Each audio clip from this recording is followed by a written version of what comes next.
Dalam bahasa kita, bahasa Indonesia, kita sering mendengar istilah kata kerja, kata benda, kata bantu, kata tanya, kata hubung, kata sambung, dan penamaan kata yang lainnya. Dalam bahasa Arab, semua kata itu terbagi menjadi 3. Yang pertama, fi'il, kedua, isim, dan yang ketiga, huruf. Mari kita bahas satu persatu 3 jenis kata ini. Yang pertama, fi'il. Secara sederhana, kita bisa mengatakan bahwa fi'il adalah kata kerja. Contohnya, dhahaba, telah pergi, qara'a, telah membaca, kataba, telah menulis. Namun pada pelajaran yang lebih lanjut, nantinya kita akan mengenali tidak semua fi'il adalah kata kerja, tetapi seluruh kata kerja sudah pasti fi'il. Contohnya adalah kata soluha, maknanya adalah telah baik. Dari sisi makna saja, kita bisa mengetahui bahwa telah baik ini bukanlah kata kerja, tetapi lebih kepada kata sifat. Contohnya dalam sebuah hadis Rasulullah, wa inna fil jasadi mudghatan idza saluhat saluhal jasadu kulluhu wa idza fasadat fasadal jasadu kulluhu ala wahyal qalbu. Di dalam jasad itu ada segumpal daging. Jika ia baik, maka baik pula seluruh jasad. Jika ia rusak, maka rusak pula seluruh jasad. Ketahuilah bahwa ia adalah hati. Nah, kalau kita perhatikan kata soluha dalam hadis tersebut, jelas tidak mengandung makna kata kerja, melainkan kata sifat. Oleh karena itu, para ahli nahwu mendefinisikan fi'il sebagai berikut. Kalimatun dallat ala ma'na fi nafsiha waqtaranat bizaman. Fi'il adalah kata yang mengandung sebuah makna yang ada pada dirinya dan berkaitan dengan waktu. Jadi setiap kata yang mengandung makna yang berkaitan dengan waktu, telah, sedang, atau akan, maka disebut fi'il, baik itu kata kerja maupun kata sifat. Kesimpulannya, tidak semua fi'il adalah kata kerja, tetapi semua kata kerja adalah fi'il, karena kata kerja pasti mengandung keterangan waktu. Baik, kita lanjutkan bahwa fi'il atau kata kerja dalam bahasa Arab terbagi lagi menjadi 3. Yang pertama, fi'il madhi, yang kedua fi'il mudhari, yang ketiga fi'il amar. Fi'il madhi adalah kata kerja untuk masa lampau, artinya untuk perbuatan yang telah dilakukan masa lalu. Atau kalau kita pernah belajar bahasa Inggris, fi'il madhi adalah past tense. Contohnya, alima, artinya telah mengetahui. Kemudian fi'il mudhari adalah kata kerja untuk perbuatan yang telah terjadi atau akan terjadi. Contohnya, ya'lamu, artinya sedang mengetahui atau akan mengetahui. Berikutnya, fi'il amar adalah kata kerja perintah. Contohnya, i'lam, artinya ketahuilah, lihatlah, tulislah, pukullah, pelajarilah. Ini semua disebut dengan fi'il amar atau kata kerja perintah.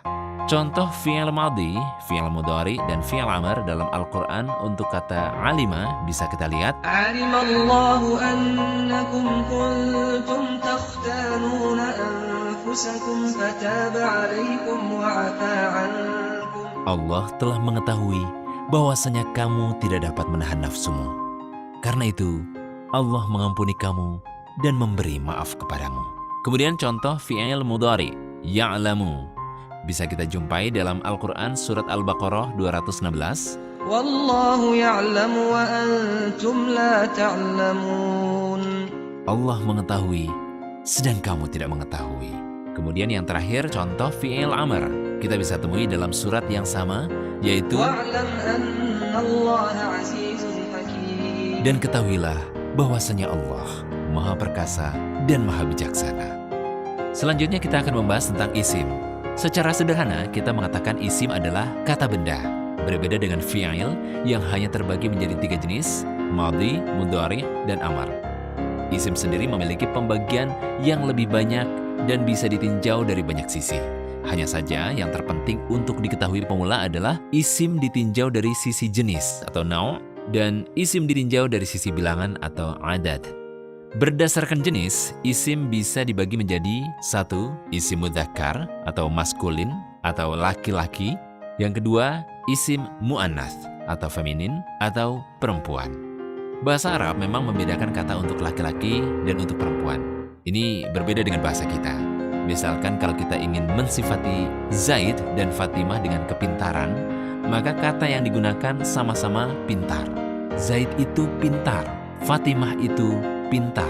Sedangkan dalam bahasa Arab, kata pintarnya dibedakan antara yang laki-laki dan perempuan, yaitu Zaidun mahirun, Fatimatu mahiratun. Insya Allah kita akan bahas lebih mendalam tentang mudzakkar dan mu'annats pada pelajaran selanjutnya. Sementara berdasarkan bilangan, isim bisa dibedakan menjadi 1. Isim mufrad, yaitu kata tunggal. 2. Isim tathniyah atau isim mutsanna, yaitu kata ganda. Dan 3. Isim jama', yaitu kata jamak. Ini perlu kita catat ya, karena bahasa Arab berbeda dengan bahasa Indonesia yang hanya membedakan kata tunggal dengan kata jamak. Bahasa Arab ada kata tunggal, kata ganda, dan kata jamak. Yang disebut jamak dalam bahasa Arab adalah kata yang lebih dari 2. Kalau 2 disebut dengan kata ganda atau isim tathniyah atau isim mutsanna. Ini pembagian isim berdasarkan jumlah. Insya Allah kita akan bahas lebih mendalam lagi tentang mufrad, mutsanna, dan jamak pada pelajaran selanjutnya. Kemudian huruf. Huruf yang dimaksud di sini bukan seluruh huruf hijaiyah ya, dari alif, ba, ta, tha, dan seterusnya, tetapi huruf yang dimaksud dalam ilmu nahwu shorof adalah huruf hijaiyah yang memiliki arti baik terdiri dari 1 huruf saja atau 2 huruf atau 3 huruf. Contoh huruf hijaiyah yang 1 huruf namun memiliki arti adalah A, artinya apakah, B, artinya dengan, Ta, bisa digunakan untuk huruf sumpah. Jadi selain kita bersumpah dengan wallah, kita bisa juga bersumpah dengan tallah. Fa artinya maka, Sa artinya akan, Ka artinya seperti, Li artinya untuk, dan Wa artinya dan. Inilah contoh-contoh 1 huruf hijaiyah yang memiliki arti. Selanjutnya akan kita lihat contoh 2 huruf hijaiyah yang memiliki arti. Min artinya dari, An artinya dari, Fi artinya di, Lan artinya tidak akan, Lam artinya tidak atau belum. Contoh 3 huruf hijaiyah yang memiliki arti.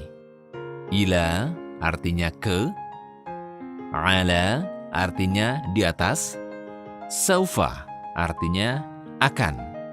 Kesimpulan dari pelajaran ini adalah ada 3 jenis kata dalam bahasa Arab, yaitu fi'il, isim, dan huruf. Fi'il sendiri terbagi menjadi 3, yakni fi'il madhi, fi'il mudhari', dan fi'il amr. Fi'il madhi adalah kata kerja untuk perbuatan yang telah lalu atau past tense.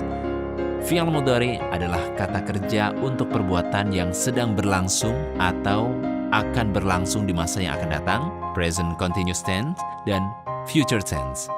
Kemudian, fi'il amr adalah kata kerja perintah.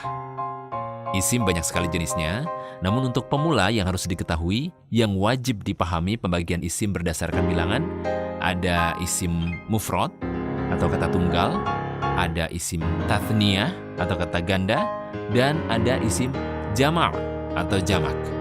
Kemudian isim berdasarkan jenis ada isim mudzakkar atau laki-laki, ada isim mu'annats, perempuan.